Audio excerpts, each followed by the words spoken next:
my soul. Whoa, let the river of God be the spring of my soul. All right. Welcome. We are back with the Royal interviews, worship interviews. And this week I have the pleasure and privilege of interviewing my friend, Elias Dummer. And he is, he's an awesome guy. Went on the road with him, toured. I think we did we do like 40 cities? Yeah, it was pretty nuts. We did a lot of shows. It was a lot. It was amazing. Yeah. Yeah, we just spent a lot of time on the road and got to know each other in ways that we probably shouldn't have, but we did.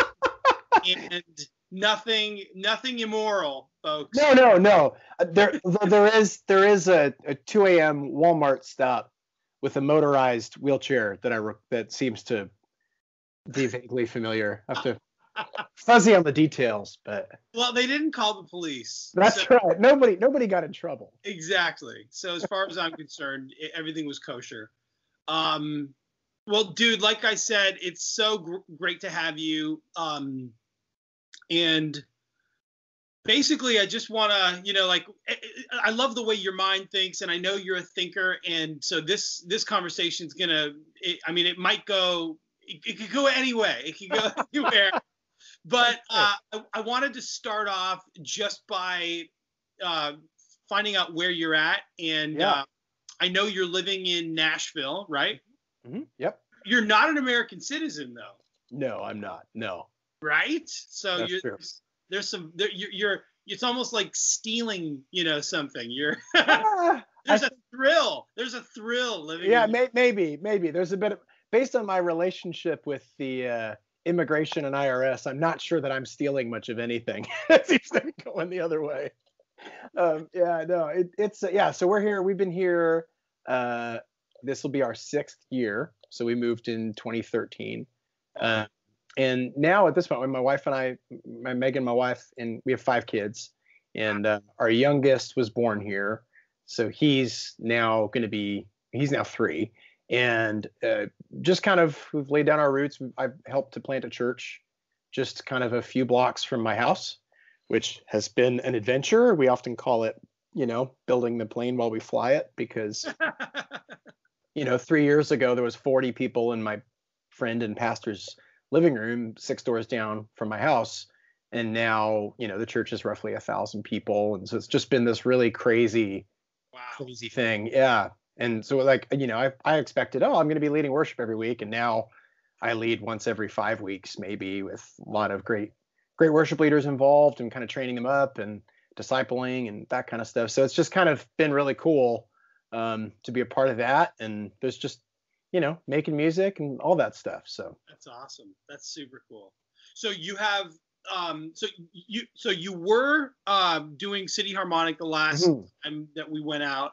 And so tell me the journey of that and the progression of that and where you're at now.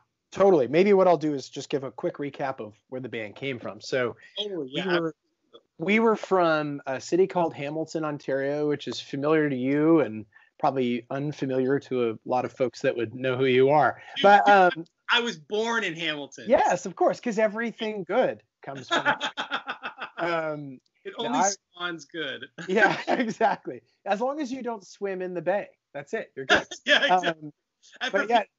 For people who don't know what Hamilton looks like, there's this. It's a steel town, and there are these steel factories that essentially look like the Eye of Sauron. Yes. Imagine if like Pittsburgh and Flint, Michigan, and Austin, Texas had a love child, because now Hamilton's like the hipster capital of the world. It's making a little resurgence. It is so, like, the art crawl there is the biggest art festival in North America. There's like 100,000 people there plus. Wow, I didn't know. Yeah, maybe it's Urban Art Festival or whatever it is, but it's ridiculous. It's very significant. So anyway, so you're a loyal Hamiltonian. No, well, I mean, I haven't lived there in years, so it's hard to say. But You're keeping up with this it's news. true. It's true. Well, and actually, it back to the story. I mean, that's kind of where it comes from. So Hamilton, when we were growing up, when I was growing up, you guys moved away, I think. But when I was growing up, downtown Hamilton, it had the poorest urban neighborhood in the country. Right. And so I grew up in that neighborhood, just about a few blocks away. And so it was really rough. I mean, that was just the kind of place it was. Not rough in the way that like you don't go to the wrong neighborhood in Memphis rough, but Right. Canada rough, you know? Right. So it was a lot of poverty and a lot of addiction, a lot of issues. And True. so Hamilton kind of became this donut, which is ironic because Tim Hortons started there, but it kind of became this hole in the middle with everything that was growing or substantial happening outside. Yeah. And in the midst of that, as you know, Canadian churches in general were really wrestling with the fact that Canada by that time was already basically a post-Christian country trying to deal with that identity.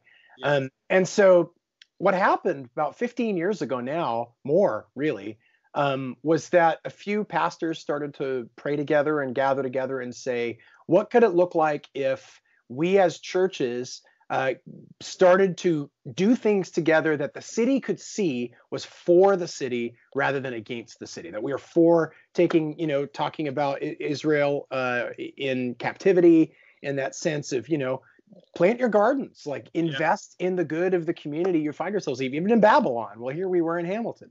Right. And so that quickly gained steam and went from 2 churches to, I think now it's like 40 plus churches across a couple dozen denominations that are actively working together in a way it's unprecedented. I've not seen it anywhere else. So these are churches that are sharing their resources. They'll, work together to plant a church from a different denomination in a particular strategic neighborhood. It's unreal. Wow. And so that's kind of this thing called True City. Well, the City Harmonic came out of that. We, myself and a student activities coordinator at a Christian college in town and a couple others started this thing called Cross Culture, which was kind of the student arm of True City. So all we were doing was trying to say, and it's really been kind of the banner of my life, was like, hey, worship is holistic.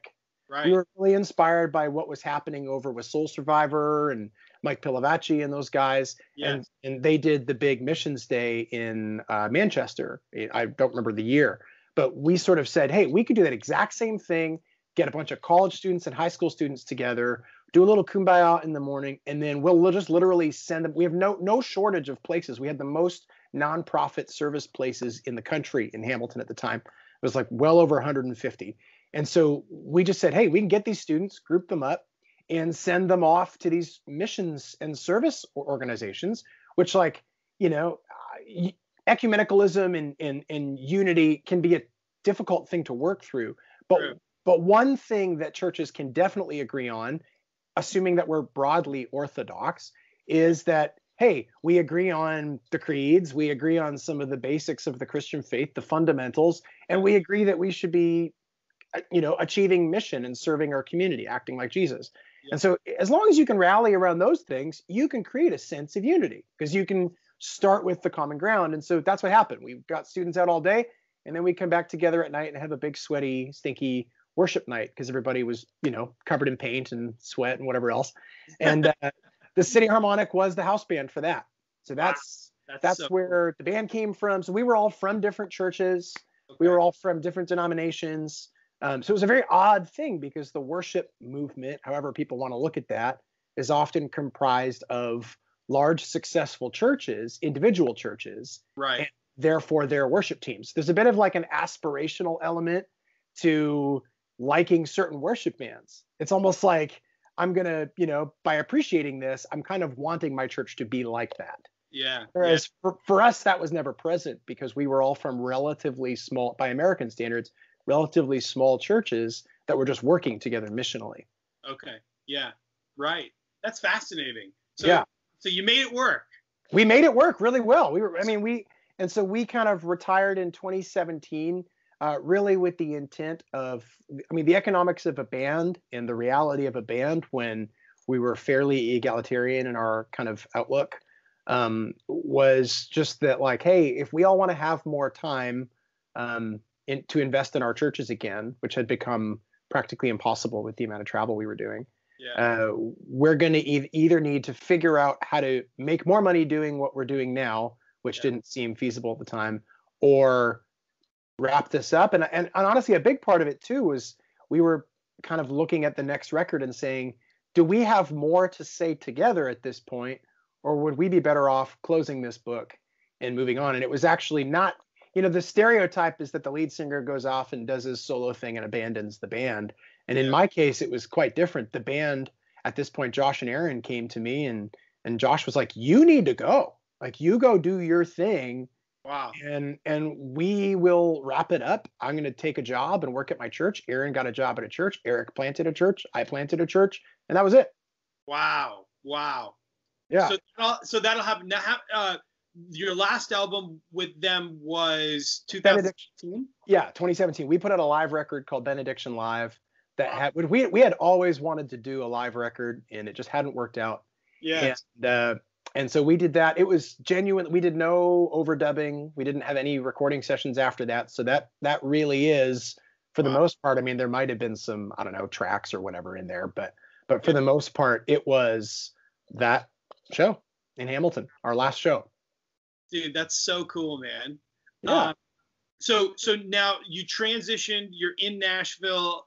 What's going on now? What's going on? What are you planning for the future? Obviously, you know, once an artist, always an artist. So what's going on? Yeah. So we, in 2015, we planted a church called the Village, UMC, just outside Nashville. So in Nolensville, Tennessee. So we're a Methodist church, which I look at in the positive, in the sense of like the Wesleyan kind of revivalist Anglican kind of vibe.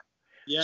So we do modern worship with liturgical roots, basically. Wow. So we kind of follow your typical 4, kind of pattern, and will often involve spiritual disciplines and spiritual practices and meditations and stuff like that. Liturgy. We do communion every week, all that stuff. So it's kind of a really neat thing. And so, yeah, my focus there, a big part of our philosophy of ministry, which in Brentwood and Nolensville is unusual, is we're just not very programmatic. So our entire, and I learned this from the Meeting House actually in Canada. And Tim Day's a good friend, and I always really respected how they did things there. Yeah. And really, our philosophy of ministry is that we are, as staff, as a team, which is how I'm able to do it part-time. We're here to deliver the church to lay people. We're to enable lay people to be the church in their neighborhoods. And so as we do missions work in the church, most of the time it's facilitated by volunteers completely. Wow. And the same with our worship stuff. So the vast majority of what we do is organized or administered by staff and enacted by volunteers, which has been incredible to see people grow quickly. And that includes worship. So like I mentioned earlier, I went from, leading every week with an acoustic guitar and a couple people to having a team of 30 or 40 musicians all told, with 5 worship leaders all told. And I'm kind of drama. well, actually, I mean, it's pretty straightforward because really we're kind of really just trying to equip people to do it, and there's risks that come along with that. So we use a click track, but not tracks at all at church, and part of that is, it's Nashville. If I can't trust Nashville musicians to show up and do a great thing, whatever we've got, then I'm like delusional, Yeah. So, totally, dude. I get it. I hear you. So anyway, so that's my world really consists of kind of hanging out with family and writing songs, and really writing songs that have come out of what our community has been through. One song, which is a song that I've released already, called Enough, I wrote with Jeff Johnson from Passion City Church and Tom Eccleshall from KXC over in the UK. So that's actually, I believe it's Pete Hughes. Tim Hughes' brother. It's his church in London. Okay. So we sat down to write, and I had just sort of found out from the youth pastor at our church that Nolensville, or Williamson County, which you're familiar with, but for folks who aren't, Williamson County is this area outside Nashville that is one of the top 10. I don't know what number it is, but it's one of the top 10 wealthiest counties in the country. Wow. The median household income is more than double the national median household income. So it's a very wealthy place, but at the same time, it has, so if you look at like winning, or you look at like people's New Year's resolutions, like I want to be like those Williamson County people, might be one of them. But the reality is that it also has the second highest teen suicide rate in the state. Gosh. And so it struck me because, one of the things that is talked about in culture a lot is this idea that like you are enough. As you are, you're good enough. You don't need to, which is intended to, I think it's intended to give people a sense of security and confidence, and to kind of combat some unhealthy things, some unhealthy lies that they're telling themselves. Right. And I get that, but the reality is that those same people every January make New Year's resolutions. Right. Yeah. And every time they make a New Year resolution, they're saying, here's this one thing that I know just isn't good enough, that I've not done it yet. I'm not a complete person. And because I'm not a complete person, I'm still not good enough, but I'm enough. It doesn't make sense. Right. And so I was reading, we were in the middle of a series on Colossians, and I was reading Colossians 1:15. Oh yeah, great book. Good book. Check it out. It's on Amazon. We were talking about Colossians 1:15-20, this whole passage on the supremacy of Christ. And it is this sense of all things are to him and through him, there at the beginning of all things, the image of the invisible God. And I'm sitting here thinking, why are we going around telling ourselves that we are enough as we are, if it's very clear that, the breath we're using to say that alone comes from a supreme Christ? Right. Sense of like this fully sufficient, yes, fully present Christ. Yes. So that's really what we sat on. And so we were like, man, let's just tear apart some of these lies, that you're only as, and for me personally, leaving a band that had been relatively successful to pursue trying to do my own music thing on my own, and trying to dodge some of the pressures that sometimes come along with that. And we can talk about that later, but I didn't want to be financially dependent on art, basically. Okay. I really wanted to be in a place where I could, because of the way that my psyche worked, it got too complicated all the time. And it was, easier for me to go, no, I just want to write the songs I really believe in. Yeah. And so anyway, so in terms of worship, right? Yeah, exactly. Yeah. So basically the song that you just released, is that just your song, or is that a part of the church's collective? No, so it's my song. So I'm kind of continuing in that vein. I kind of like the idea of enabling at this point, and it's not to knock folks who've done it well. Yeah. There's a lot of strength in churches doing that as a thing, and there are positives and negatives to that. But it's really hard to tease out motive at this point in terms of using worship as a church growth avenue and as an attractional thing. I don't know that anybody who isn't already connected to Jesus in some way is listening to very much worship music. So it's kind of this weird dynamic, And so sort of I'm releasing it as myself, and hoping that if we're attracting people, it's for, a million reasons. Worship could be one of them. But at this point, we're not planning to like make a record or anything like that as a church. Maybe down the road, who knows? Okay. So do you have a release coming up next month, right? Yeah, February 8th, The Work Volume 1. Okay. And so it's really about some of that. I mean, it's a play on liturgy, the work of the people, liturgy. And so my idea was just from here on in, pull the Adele thing and stop titling records.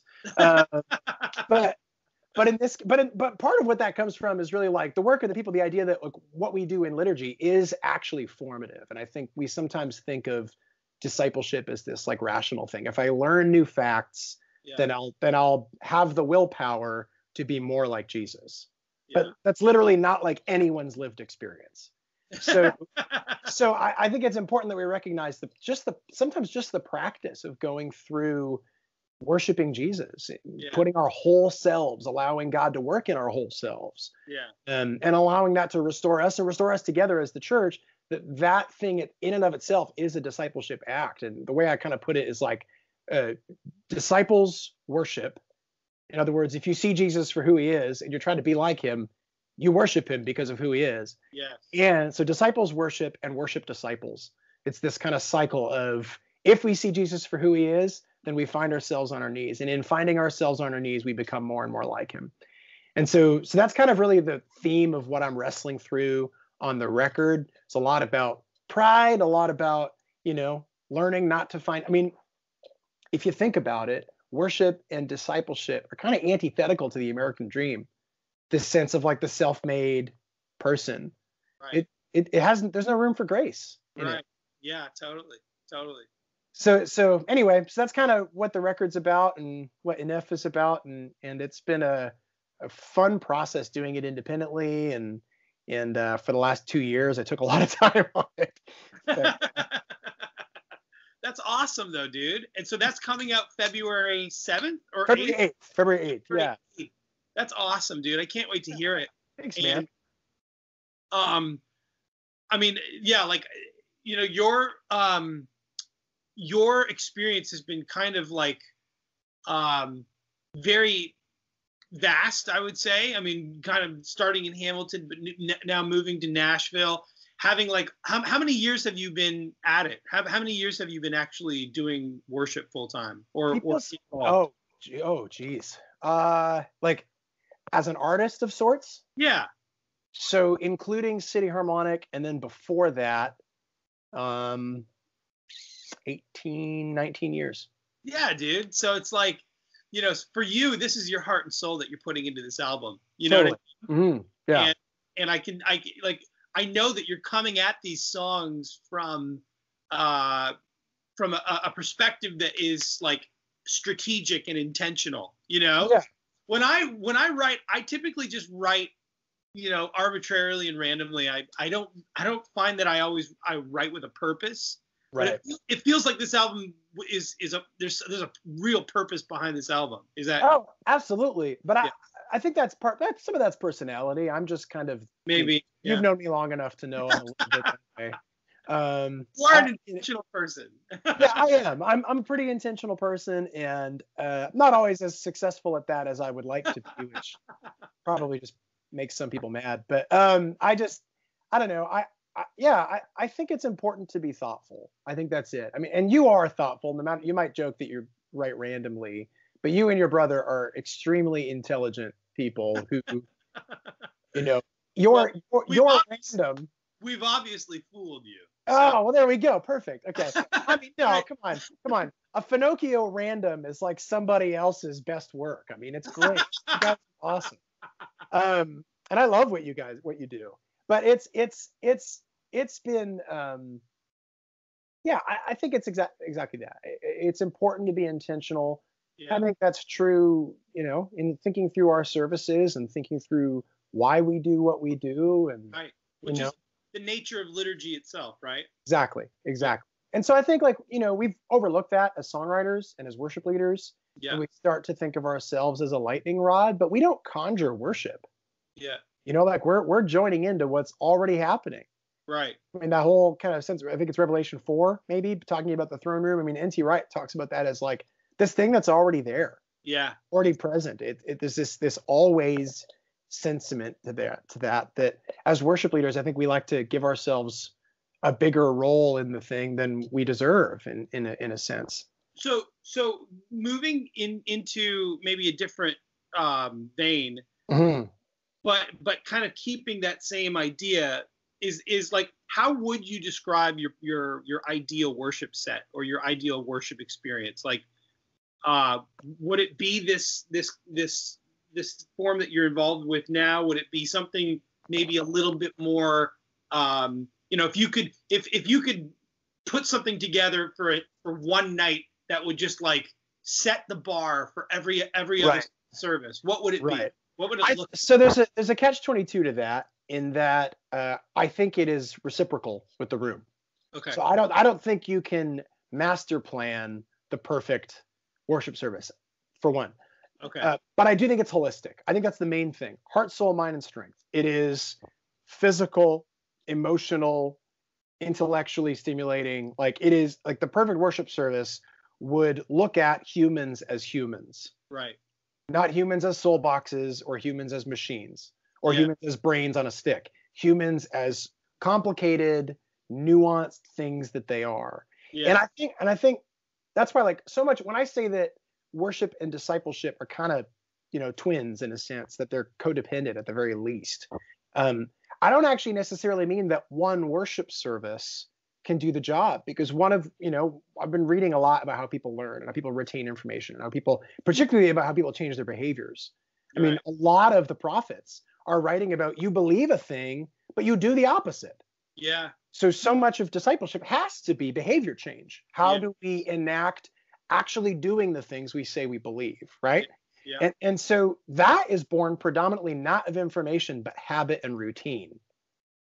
And so it's sort of like brushing your teeth in a sense. Sometimes worship is working when you're not paying attention to it, which is a bit weird.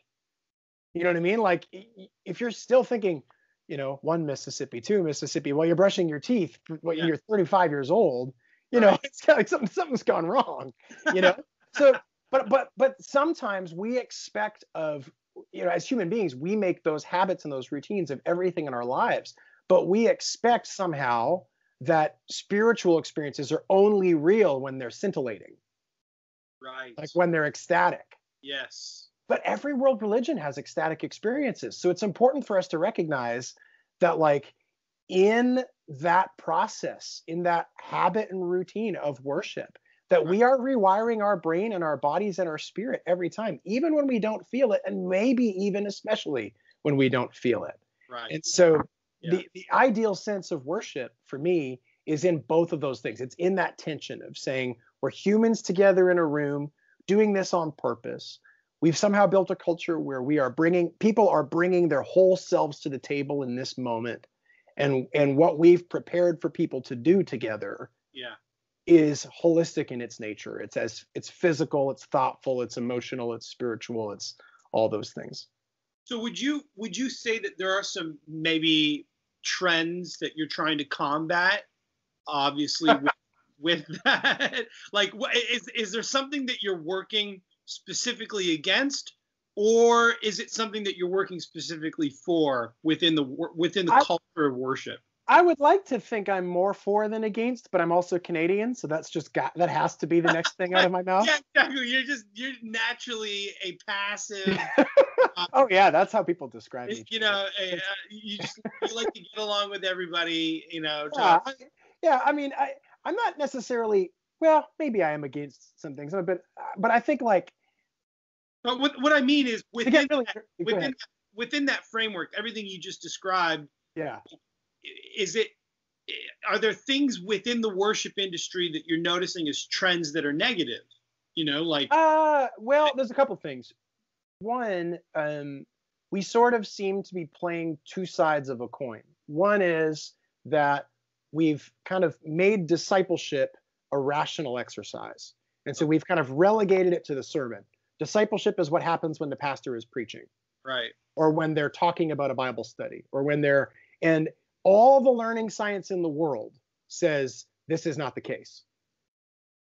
Like the lecture format works in a certain way because it is designed to attract a certain kind of person with a certain set of values into a format. So in other words, like, if you're actually trying to enact behavior change and the adoption of ideas, everybody knows that Big Macs are bad for you.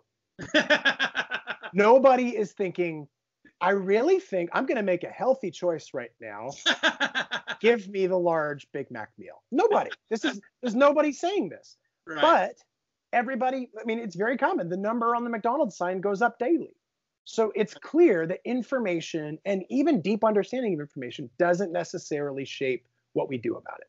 Right. Yeah. So there's that. So discipleship is not necessarily a rational exercise. It is a holistically human exercise. That's one thing. The other is just to recognize that, to kind of, in a healthy sense, take some of the pressure and some of the ego out of the bag for worship leaders. Right. That we aren't as important as we think we are. Okay. Yeah. Because for one thing, I think, a Christian dentist might have a more important role to play in the kingdom than me leading people in singing, for one thing. And secondly, that I believe in following the Holy Spirit. I believe in following the promptings of the Holy Spirit. But I think we need to be careful not to over spiritualize a holistic thing. Right. Because we see this with language like anointing and favor and certain things that are like pretty complex theological ideas that aren't nearly as simple as people make them out to be. Well, yeah, they've turned into slogans, right? They've turned into slogans. Well, and what it becomes is, instead of it becoming about shaping people to be more like Jesus, it becomes like political signals. It's like using the word snowflake or trigger. It's like it's a way of me saying, I mean, I'm a bit of a marketing nerd, but like people like us do things like this. So it's a bit of a way of saying like, hey, everybody, I used this word, I'm your people. Right. Yes. That's not disciple making. Right. You're just tribe making. Signaling. Yeah. Right. Interesting. So, okay. So, I really wanted to get to this question here. And that is, as a worship leader, as with someone with your experience and as you've been working obviously in this local church context, raising up young leaders, what are the top 3 things that you would say to a young worship leader, someone aspiring either to become a worship artist or to get involved in their worship ministry in their church? What would you say? Yeah, well, yeah, I think the skills we're right now, we're in a time where the practical skills are very heavily prioritized. Okay. So the technical delivery of your worship team, whatever, that kind of stuff. Yeah. I would say, again, to sound like I'm beating a drum, but no, this is good. This all fits in with the themes here. Yeah. I really think that you need to look at it in a holistic light. If you're not somebody who is trying to think about how you follow Jesus more and how you let Jesus do the work in you. Yeah. If the love of Jesus is not the thing that motivates you, which is really hard to tease out, I'll be honest. But like on some level, that needs to be important, not to know yourself. I'm not like a big self-help guy necessarily, but I think it is important to at least recognize, who am I a little bit? What am I like? Yeah. So that I can say, oh, I'm someone who really likes the applause. And so I do things for the applause, which is selling people short of Jesus. Or I'm somebody who really does things to get them right. Yeah. And so there's those kinds of things that I think are important to work through. So genuinely, scriptural study and prayer need to be prioritized, and to not be afraid of, like, I think of the band U2, right? Yeah. They'll often make jokes about the bassist, or everybody with the Beatles makes fun of Ringo Starr. Yeah. And this is, but he's not even the best drummer in the band. Yeah, exactly. But what would the Beatles be with a different drummer? What would U2 be with a guy who was trying to lay down funk beats all the time? Certainly not what they were. Exactly. And so there's something not just relatable, but human to, allowing our team to be what they are. Like, right. The one thing I always fought against was City Harmonic, and I don't know how to fix or combat or whatever, but it's like, I don't know about you. Growing up, we didn't have multi-tracks at church. And right. So when we would do a song, we didn't try. Unless there was a major musical hook, we didn't even try to reproduce the arrangement of the song at all. Yeah. That was not on anybody's radar. No, totally. Dude, we had music stands. Yeah, exactly. Yeah, so you're like playing the notes, but really what's happening is the drummer listens to it a couple times and he interprets it. And the bassist interprets it. And the guitarist interprets it. Yeah. And I think there is a real magic in that we are losing. Yeah. And that if we don't allow our local musicians to interpret the things we're bringing to the table, even if we're not songwriting as a church, but we are bringing somebody else's songs to the fore, I think it's really important. Somebody else's mistake might be better than my idea. So your number one thing would be to a young worship leader, allow for what? Allow for interpretation. My number one thing would be discipleship first. Discipleship first, okay. My number two thing would be that involves allowing people, if your primary goal in leading a team is to shape a culture and shape disciples of Jesus so that we as a team can serve the congregation, then they need to have the leeway to make mistakes. Or to make mistakes that are better than your idea anyway. Yeah. You know what I mean? Like Yeah. so that sense of interpretation and personal ownership is Yeah. a major component in feeling enabled and empowered to grow in skill. And so I think we're kind of hurting our teams a little bit by not allowing that as much as we should. Yeah, that's really good. Wow, dude, that's awesome. Well, I think I mean that's a great way, I think, a segue to transition out here. I think that, I mean, it's amazing that you've been grafted into this community. What's the name of the church that you're a part of? Yeah, we're the Village Church, Village UMC. We're in Nolensville. We still meet in the middle school until I think 2021. We bought land, so we're kind of figuring all that out. But okay, yeah. I mean, it's just awesome. I love the local church so much. Nathan and our dad is a pastor of a local church. And so the local church means so much to us. And I love that you have like kind of connected to a local church in Nashville. Now you're basically blossoming out of that relationship with them. And God is just revealing all these things to you that are such wonderful insights into the church. And I'm sure, thanks, man. Dude, I'm sure that this is gonna, people who are listening to this, it's definitely gonna like rattle them a little bit, but not right. But not in a violent way. Right. No, I'm Canadian after all. Yeah, just a little Starbucks shake, you know. Right. Shaken, not stirred. That's right. Shaken, not stirred. Yeah. But anyways, dude, I love you, and thank you so much for joining us today, joining me today, and doing this interview. I really appreciate it. Thanks, man. You're the best. I wish you the best, and I hope that your release on February 8th is going to be awesome, because I'm sure that album is going to be awesome. So if you're listening to this, get that album February 8th. It's coming out. Elias, you're the man. Thank you so much, dude. And we'll talk to you again soon. God bless you, man. All right. God bless.